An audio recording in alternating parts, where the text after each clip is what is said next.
Oh, good morning.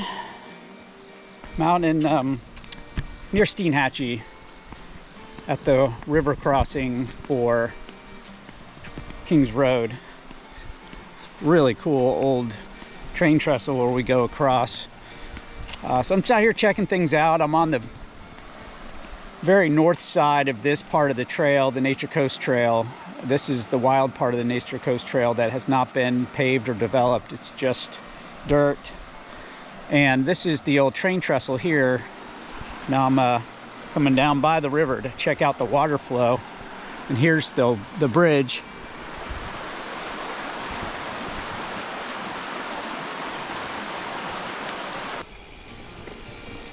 This is typically the crossing point for Kings Road. And if they wouldn't have burned all the wood off, could have just gone right across. Now it's just steel.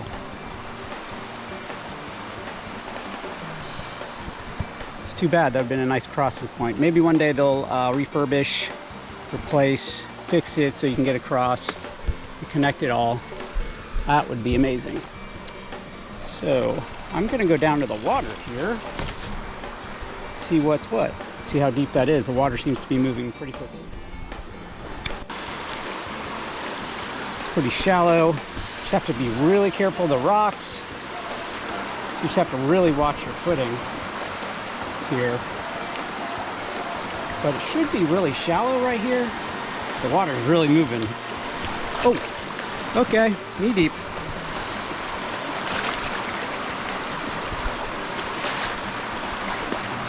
And the water's so brown, it's really hard to see the rocks and where you can step.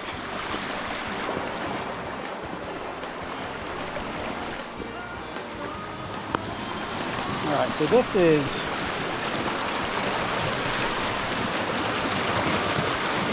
where the water's really moving. And it looks like that log is causing a bit of a holdup for a lot of the water. There's still just a ton of water moving through here. The good thing is you don't have to worry about alligators, because this would be exhausting for an alligator to hang out here. This is so cool.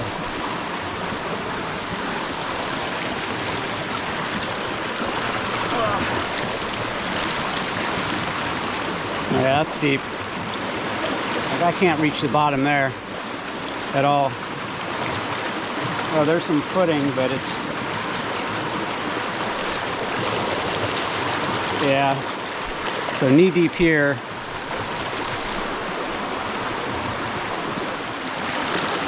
So this is all draining from Mallory Swamp and up in Lafayette County. All the swamps up that way. The main one's Mallory Swamp. It's huge. And this is just water draining from all those areas. And it's heading straight to the Gulf. That's why the Gulf of Mexico right now is a lot of brown water, because this is all, it's got all the tannins from the trees. It's not dirty, it's just stained. So I made it to the other side of the Steenhatchee. And this is where the Steenhatchee, at some point around here, goes underground and then comes back up on the other side of the highway. It's one of these other natural land bridges. There's some of these in Florida because of the lime rock and the way that the lime rock comes close to the surface. And this is one of these situations. The Steenhatchee's like this.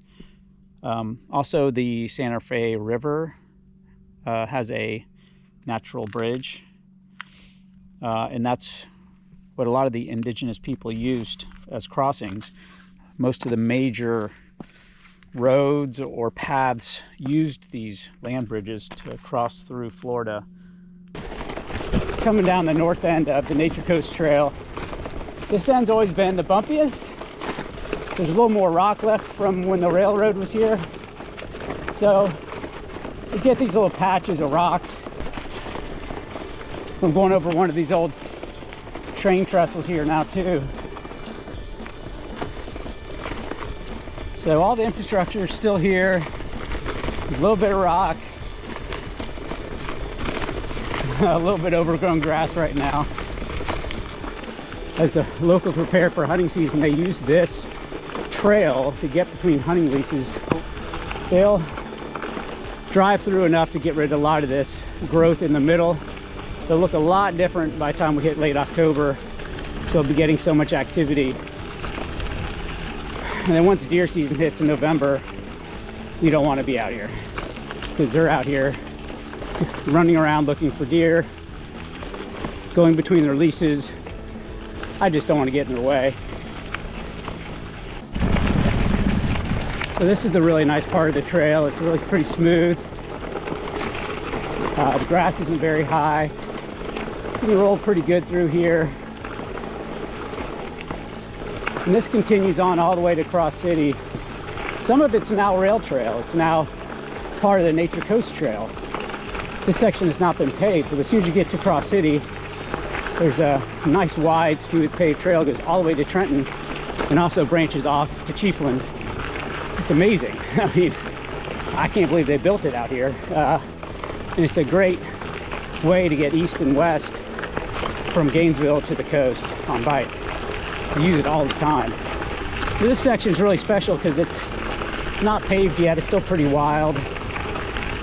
And this was a rail line that serviced the lumber yards or the lumber mills in Cross City, which used to be called Shamrock. Shamrock was home to one of the biggest production points of lumber, pulling from the swamps and pine forests out around what's now Cross City all the way to the coast. There's still a lot of remnants. There's the old hotel, Putnam Hotel, that used to be part of the office building and infrastructure of the lumber mills. There's a few buildings left, and this rail line was serviced this big, massive lumber production area at the time. And there's still lumber production in Shamrock. We'll go by there later. There's still huge lumber plants, still producing lots of lumber in what's now Cross City. And it still employs quite a few people out here. This is one of the old train trestles. This is really cool. So it's got wood laid down by the locals. As you can see, this is all recent, just recently reinforced, which is nice. Whew. And it could be sketchy, but all this new lumber they put down is, man, it looks great. This is what they drive trucks over, by the way, so we'll be fine. All right, I just crossed Highway 357, heading on to the southern side of Nature Coast Trail. There's the hunting dogs. There's a ton of them. Wow, there's a ton of them. Crazy.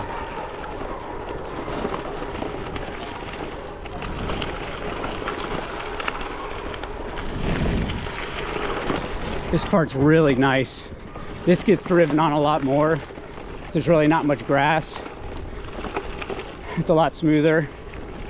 So this gets a lot more traffic than the north side. All right, this is another one of the old train trestle bridges. Still has the railroad ties, as you can see. This one has not been reinforced.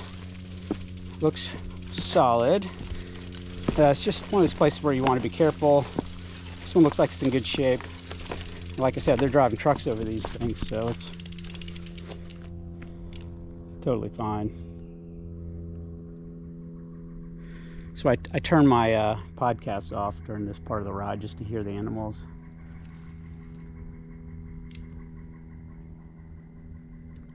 Great. This is Florida. This is definitely Florida. So this is an example of one of the bridges that looks like it's not nearly as safe.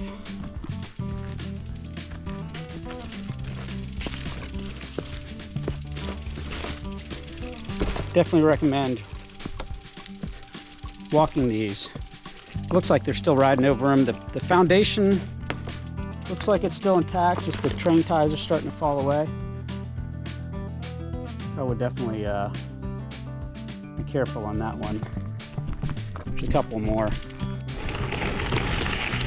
So the entirety of this abandoned section of the Nature Coast trails. It's around 14 miles, I believe. Most of it's just like this, just some double track. A little rough in spots, but all pretty rideable.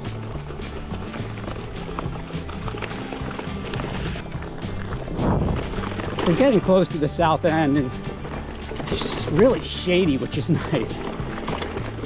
It's just a lot of growth.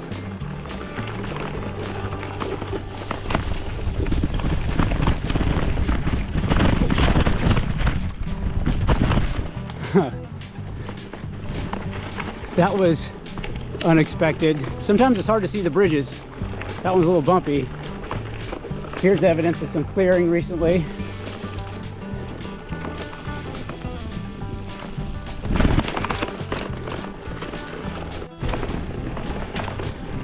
I tell you, the farther south I go, the faster and smoother this gets. This is rolling really nice. Really impressed with how good this looks right now. Not too far from the end. I am expecting some trees down the very south end, but right now, just cruising along.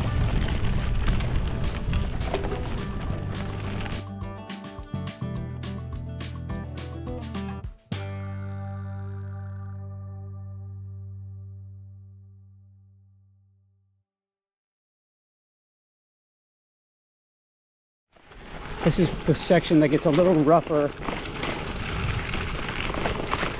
So last year when Adalia hit, oh, there's one of the trees that spiraled. Look at that.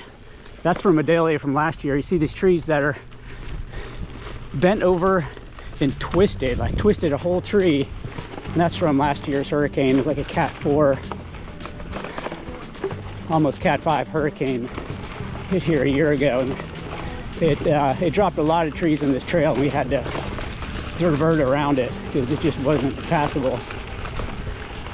So I think this is the last section we got to figure out. There's a big tree coming right across the trail.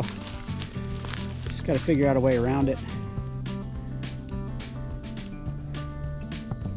Okay, I just got to get through this, around under this little tree here. Yeah, it's thick. I think this is pretty darn fixable here. Just got to cut a couple things and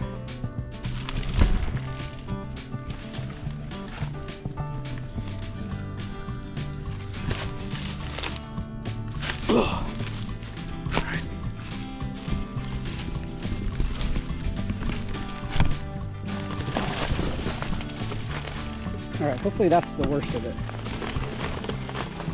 That tree came down with the dahlia. I remember coming up on this last year. Hopefully that's the only one. Boy, this is really overgrown back here. Okay, that's all. That I don't want to go through the water down there. It's a bunch of water.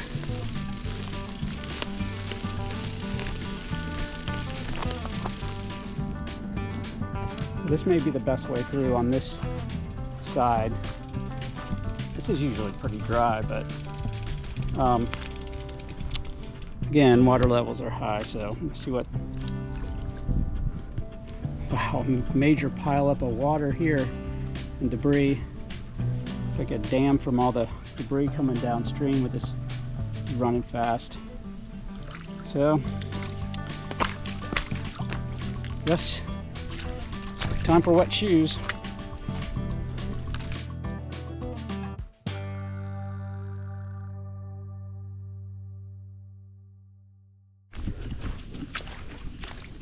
All right, not what I wanted to do, but here we go. I'm gonna, hopefully this isn't too deep.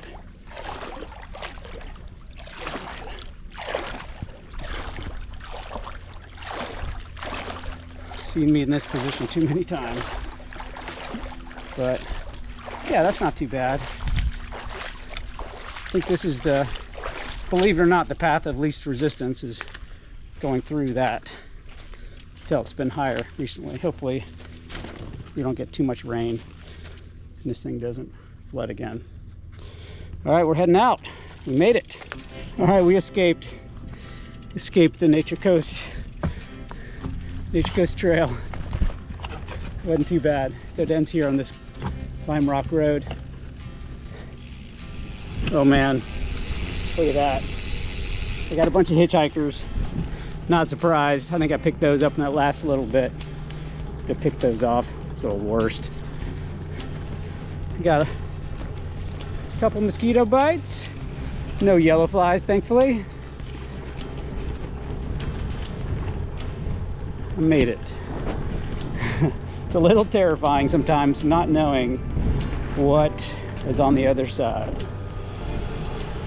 Old Shamrock's been here over 100 years producing timber. Still going. They don't have the rail line anymore, but I guess, you know, they don't need it. So I'm gonna head down to the Putnam Lodge here just around the corner. This white building here to my left was part of the Shamrock Timber facilities. Looks like they turned it into a restaurant. And there's still some original buildings. Yeah, established 1928 is what it says on the front. So that building was built in 1928 and was part of this. You can see it's similar structure to the Putnam Lodge here, which was built around the same time. So this was all part of the facilities for Shamrock in the timber industry around here. Putnam Lodge is a cool little hotel.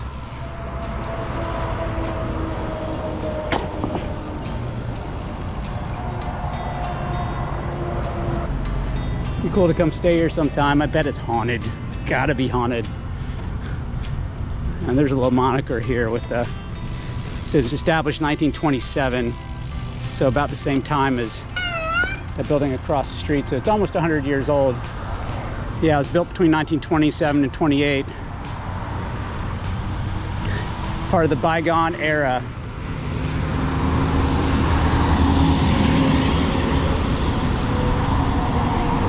There goes some logging trucks.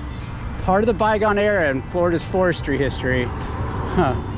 Accommodated tourists, transients, company executives. And they shipped worldwide deep swamp tidewater cypress and the dense Florida longleaf yellow pine lumber.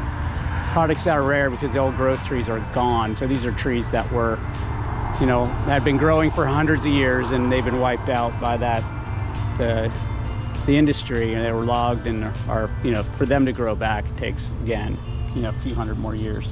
And it was a very prosperous industry, so they made a lot of money, and these properties were built with timber money at the highest level, kind of like oil money now. You know, they had a lot of money and they built these places. Historic. Still doing it though. Crazy. They're still doing lumber here. There's one more down the road too, a newer one.